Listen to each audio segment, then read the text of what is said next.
नमस्कार। आज की इस वीडियो में हम सब वन्य जीव संरक्षण परियोजना के बारे में जानेंगे। अब सर्वप्रथम बात आती है वन्य जीव संरक्षण परियोजना क्यों लाया गया। जब किसी परियोजना को लाया जाता है, उस परियोजना का कोई विशेष प्रावधान होता है।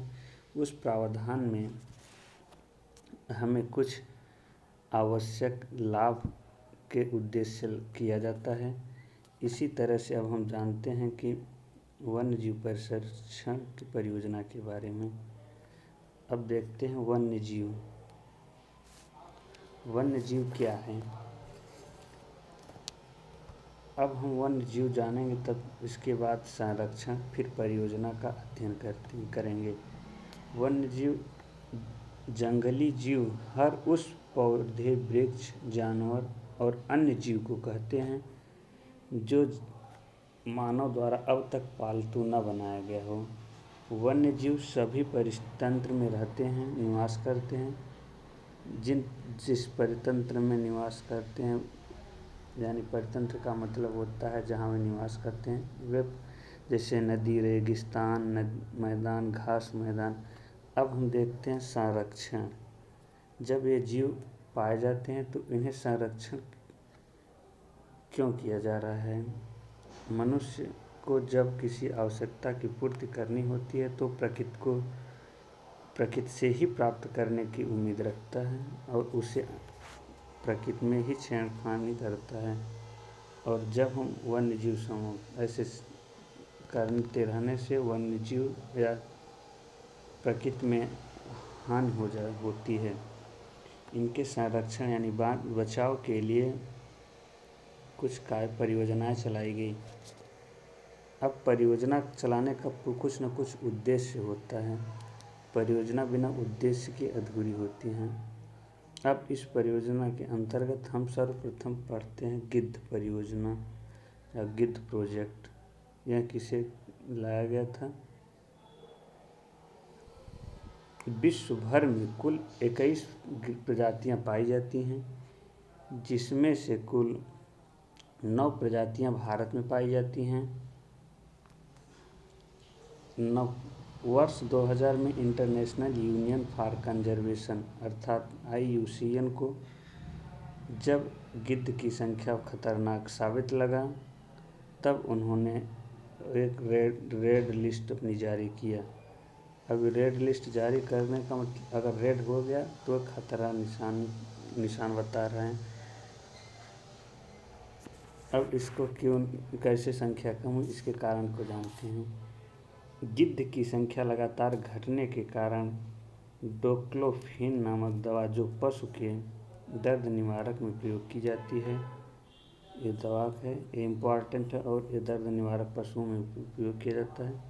वर्ष 2006 में इस दवा पर प्रतिबंध लगा दिया गया। इस दवा पर प्रतिबंध लगाने का मुख्य उद्देश्य गिद्ध की संख्या में कमी था। गिद्ध प्राकृतिक परितंत्र को सफाई करते हैं और यह प्रकृति का सफाई कर्मी भी कहा जाता है। गिद्ध के संरक्षण एवं सिद्ध हेतु हरियाणा वन विभाग और ट्राम्बे नेचुरल यानी दो विभाग हैं। यह सोसाइटी एक मोरंडम ऑफ हस्ताक्षर हुआ कि अब हम इसको बचाने के लिए कुछ परियोजना लागू करेंगे। अब आती है हाथी परियोजना। केंद्र सरकार ने 7 दिसंबर 1992 को झारखंड के शिवपुरी जिले में इस परियोजना का प्रारंभ किया। वर्तमान में कुल 32 रिजर्व हैं।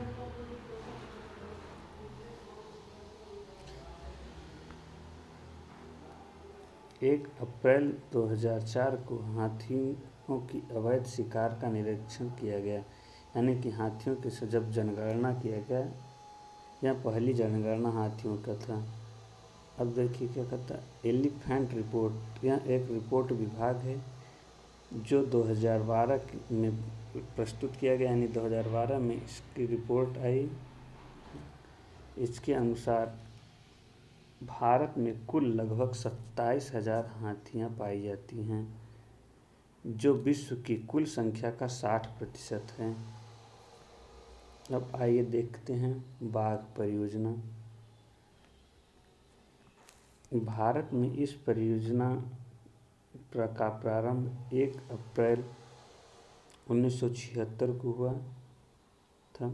इसका उद्देश्य बाघों की गिरती संख्या को रोकना तथा पारिस्थितिकी संतुलन बनाए रखने में उनकी जनसंख्या वृद्धि करना था।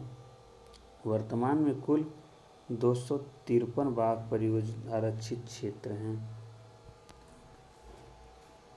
अब आइए देखते हैं, मध्य प्रदेश को टाइगर रिजर्व प्रदेश के नाम से जाना भी जाता है। मानस टाइगर रिजर्व को यूनेस्को वर्ष 1992 में विश्व विरासत स्थल में शामिल किया गया था। बाई देखते हैं कस्तूरी मृग परियोजना। कस्तूरी केवल नर मृग में ही पाए जाते हैं। अत्यधिक संख्या में मारे जाने के कारण इनकी प्रजातियां लुप्त हो गई। अंतर्राष्ट्रीय संघ के सहयोग से कस्तूरी मृग परियोजना 1972 में उत्तराखंड में लाया गया। यह परियोजना केदारनाथ अभ्यारण्य में प्रारंभ किया गया था। अब आइए देखते हैं लाल पंडा परियोजना। लाल पंडा पूर्वी हिमालय में 1500 से 4000 मीटर की ऊंचाई पर पाए जाते हैं। कहाँ पर? पूर्वी हिमालय में 1500 से 4000 मीटर की ऊंचाई पाए जाते हैं। तो अरुणाचल में इसे कैटवियर के नाम से जाना जाता है। अरुणाचल प्रदेश में इसे कैटवियर के नाम से जाना जाता है। इनकी संख्या में कमी आने के कारण WWF के सहयोग से पद्मजा नायडू हिमालयन पार्क में इनको संरक्षण प्रदान किया गया। अब देखते हैं WWF क्या है। इसका पूरा नाम वर्ल्ड वाइड फेडरेशन। यह एक संस्था है जो वन्य जीव को संरक्षित करने में सहायता करता है। अब देखते हैं गैंडा परियोजना। केवल भारत में पाए जाने वाले गैंडे से कामोत्तेजक दवाई बनाई जाती हैं, जिसके कारण अंतर्राष्ट्रीय बाजार में इनकी कीमत खूब मिलती हैं। इसकी कीमत में लगातार जैसे अवैध शिकार के कारण इनकी संख्या में कमी देखी गई।